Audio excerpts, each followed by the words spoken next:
बिस्मिल्लाहिर्रहमानिर्रहीम। अस्सलाम वालेकुम नाज़रीन, उम्मीद करता हूँ आप लोग खैरियत से होंगे। AW लॉ ग्रुप के प्लेटफॉर्म से दिस इज़ वकाश यूनुस। आज का टॉपिक थोड़ा लंबा होने जा रहा है which is very very important.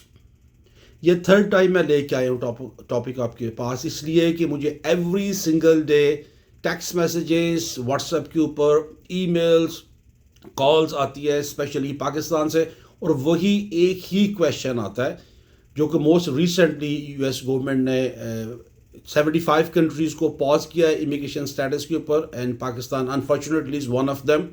और लोग बहुत ज़्यादा घबराए हुए हैं, बहुत ज़्यादा डरे हुए हैं कि हमारे साथ क्या होने जा रहा है। और पाकिस्तान में जो लोग रहते हैं उनको मैं एक ही बात कहूँगा, घबराना नहीं है, क्योंकि आपका लीडर आज तक नहीं घबराया है पिछले 3 सालों में जेल में बैठ के, तो आपको घबराने की क्या ज़रूरत है। This is just a lighter note. आप इसको बहुत पर्सनल ना ले लीजिएगा, ना ही इसको पोलिटिसाइज कीजिएगा। आपको थोड़ा रिलैक्स करने के लिए ये बात करता हूँ कि घबराना नहीं है। ऑफ कोर्स बंदा वाकई घबरा जाता है, क्योंकि इतनी देर बाद जब आपकी बारी आती है इमिग्रेशन एप्लीकेशन की और उसके बाद पता चलता है कि जो हमारा स्टेटस है या जो हमारी एप्लीकेशन है वो पॉज कर दी गई है, तो थोड़ा सा डर भी लगता है। इसलिए आप लोग हमसे रब्ता करते हो। हमेशा AW लॉ ग्रुप ने आपको गाइड किया, लीगल गाइड किया, और आगे भी इंशाल्लाह ताला आपको करते रहेंगे। आज के जो क्वेश्चंस थे या आज की जो ईमेल्स थी वो सारी तकरीबन एक जैसी ही थी, लेकिन उसको मैंने थोड़ा सा समराइज़ इसलिए किया है कि टाइम जो है वो इतना ज़्यादा नहीं होता कि एक एक सवाल का जो जवाब दिया जाए। लेकिन आप सबसे सुनने वालों से मेरी रिक्वेस्ट है कि आज के इस टॉपिक को प्लीज़ जितना मैक्सिमम आप फॉरवर्ड करोगे लोगों का भला होगा। जो जो लोगों ने अपनी पिटिशन फाइल की हुई हैं या जिनके ऑलरेडी इंटरव्यू हो चुके हैं उनका भी भला होगा अगर आप इसको फॉरवर्ड कर देंगे। तो सबसे पहला क्वेश्चन जो हमें आया था पाकिस्तान से आज, वो यही आया था कि उनका इमिग्रेशन पिटीशन उनके पेरेंट्स ने की थी और वो अप्रूव हुई USCIS की तरफ से, नेशनल वीज़ा सेंटर से अप्रूव हुई। उनका इंटरव्यू US एम्बेसी इस्लामाबाद की तरफ से आया। 6 जनवरी को उनका इंटरव्यू हो गया और उनका जो केस है वो एडमिनिस्ट्रेटिव प्रोसेस के अंदर है, और उनको कहा गया कि हम आपको कॉल करके बताएंगे। तो उनका क्वेश्चन ये था कि क्या मेरा केस जो है ये अंडर पॉज है। अगर पाकिस्तान में 21 तारीख आ गई है तो यस, उनका केस अंडर पॉज होगा, डिनाई नहीं होगा। अगर हो सकता है कि वो 21 तारीख से पहले अगर उनको बुला लेते हैं और आपको वो वीज़ा इशू कर देते हैं, तो फिर आपकी जो एप्लीकेशन है वो इस रूल के मुताबिक अफेक्ट नहीं होगी। सिमिलरली एक इस तरह की और कॉल थी जी कि हमने I-130 पिटिशन जो है वो फाइल की हुई है, जिसको हम अंडर मैरिज बेस्ड पिटिशन थी। I-130 तो मुख्तलिफ और कैटेगरीज में भी जाती है, लेकिन मैरिज पिटिशन पाकिस्तान से फाइल हुई थी, तो क्या वो भी पास होगी। फिर इसी तरह के और क्वेश्चन आए कि मेरा केस जो है वो नेशनल वीज़ा सेंटर के अंदर चल रहा है, क्या वो भी पास हो गया। फिर एक चीज़ ये भी आ गई कि नेशनल वीज़ा सेंटर ने हमारा केस जो है वो प्रूव करके एम्बेसी में भेज दिया और हम वेट कर रहे हैं इंटरव्यू का, क्या वो भी पास हो गए। तो इन सारे सवालात का जवाब ये है कि आपका केस डिनाई नहीं हुआ, टर्मिनेट नहीं हुआ। जो पॉज का मेन मकसद है वो यह है इश्यूएंस ऑफ वीज़ा। आपका सारा प्रोसेस चलता रहेगा। अगर आपका केस आज भी फर्स्ट स्टेज के ऊपर USCIS के पास है, वो पॉज नहीं है, वो बैन नहीं है, वो प्रोसेस चलता रहेगा इवन आफ्टर जनवरी 21। अगर आपका केस नेशनल वीज़ा सेंटर के पास है, वो भी पॉज नहीं है, वो भी चलता रहेगा इवन आफ्टर जनवरी 21। और अगर आपका केस जो है वो US एम्बेसी के पास आ चुका है और आपका स्केड्यूल अभी नहीं हुआ इंटरव्यू का, वो भी पॉज नहीं है। इवन आपका इंटरव्यू हो गया, जैसे मैंने आपको फर्स्ट एग्जांपल दी थी, 6 जनवरी में इंटरव्यू हो गया। इंटरव्यू के बाद अगर 21 जनवरी तक वो नहीं आपको जवाब देते हैं, तो फिर आपका इशुएंस वीज़े के ऊपर पॉज है। ये तमाम उन लोगों के लिए जिनकी तमाम की तमाम इमिग्रेशन की पिटिशन ऑलरेडी जो है वो फाइल हो चुकी है और मुख्तलिफ मराहिल से गुजर रही है।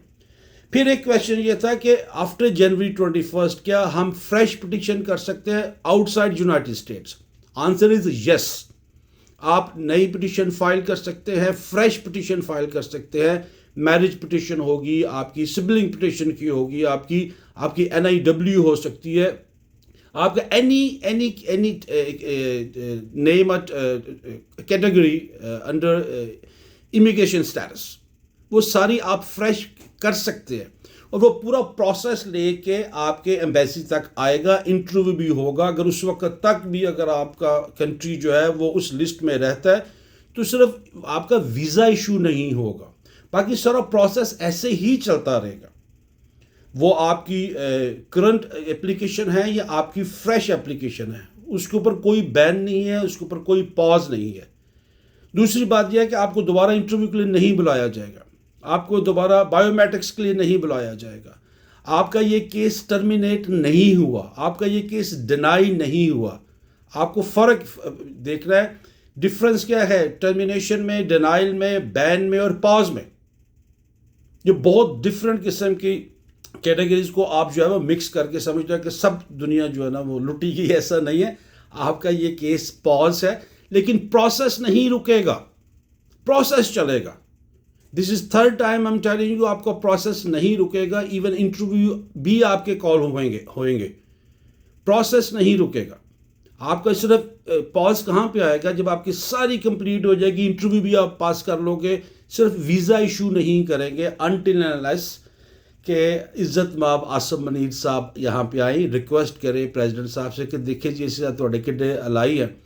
और वाकई this is a matter of fact, जो पाकिस्तान में बैठे हुए वाई नॉट कि आप ऑनलाइन या अपने सोशल मीडिया के थ्रू रिक्वेस्ट करें, सारे मिल के एक पिटीशन फाइल करें, पब्लिक पिटीशन कहते हैं इसको, पब्लिक इंटरेस्ट पिटीशन कहते हैं, आप करें। और आपने फील्ड मार्शल साहब से ये ज़रूर रिक्वेस्ट करेंगे, भाई साहब आप इतनी दफ़ा तो अमेरिका जा चुके हैं तो प्लीज़ एक दफ़ा अपनी कौम के लिए भी जाए, जाके प्रेसिडेंट साहब से मिले और उनसे कहे कि हमने इतने सालों तक अपनी इमिग्रेशन एप्लीकेशंस का जो इंतज़ार किया, तो प्लीज़ अभी तो आपकी बहुत अच्छी दोस्ती है और फॉर नो रीज़न आपने हमारे लोगों के ऊपर पॉज लगा दिए, तो निकाले वहाँ से आसम मनीर साहब को, उनकी अच्छी दोस्ती है हमारे प्रेसिडेंट के साथ। ये वाकई सीरियस नोट आप उनसे रिक्वेस्ट कर सकते हैं, क्योंकि सारा पॉलिटिकली बेसिस पे कुछ चीज़ें चल रही हैं। आई डोंट नो, मैं इसको सियासत का हिस्सा नहीं बनाता हूँ, मैं अपने लॉ फर्म की तरफ से आपके साथ बात कर रहा हूँ, लेकिन ये आप कर सकते हैं, अपनी गवर्नमेंट से कह सकते हैं कि भाई हमारी पब्लिक के बिहाफ पे आप उनके साथ बात करें। एनीवे, नेक्स्ट क्या था, next question, yes, which is very important clarification. वो मिक्स किया जा रहा है, कुछ लोगों के ये ईमेल्स थी कि क्या हम विजिट वीज़ा भी हमारा पास हो गया है। लोग बैन का वर्ड यूज़ करते हैं, मैं कहता हूँ बैन मत यूज़ करें, आप बैन नहीं हुए हो, पास हुए हो। और आपका जो B1 वीज़ा है या विजिट वीज़ा है, F1 वीज़ा जो स्टूडेंट वीज़ा है, J1 वीज़ा है या आपका H1 वीज़ा है, ये सारे के सारे नॉन इमिग्रेंट स्टेटस में आते हैं, ये नॉन इमिग्रेशन वाले केसेस है, ये पॉज नहीं है, ये आप कर सकते हैं अपने ही नॉर्मल प्रोसेस का, ये अपने नॉर्मल प्रोसीजर का ये जितना भी टाइम होता है वो ये टाइम लेंगे, लेकिन ये पॉज नहीं है। फिर लोगों ने पूछा कि विद इन US भी ये सारी चीज़ें पॉज है, अगर हम मैरिज बेस्ड पिटिशन करते हैं कि ये भी पॉज कर दी, ये नहीं, ये with in US marriage based petition pause नहीं है, ये आउटसाइड यूनाइटेड स्टेट्स पाकिस्तान के अंदर जो है वो पॉज है। लेकिन जाते हुए दोबारा मैं सब सुनने वालों को ये कहता हूँ कि पॉज का मतलब ये नहीं है कि आपकी एप्लीकेशन किसी भी स्टेटस के ऊपर है तो वो रोक दी गई है।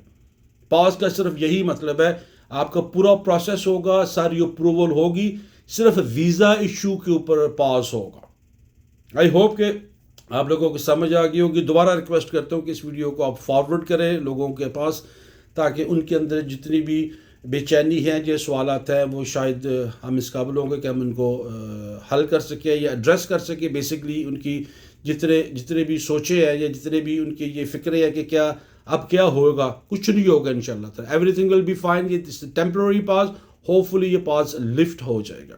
चलिए आज के लिए इतना ही। अगर आपके पास कोई क्वेश्चन होगा please feel free to call us 510-936-8211, और आप ईमेल भी कर सकते हो AW लॉ ग्रुप के लॉयर्स को।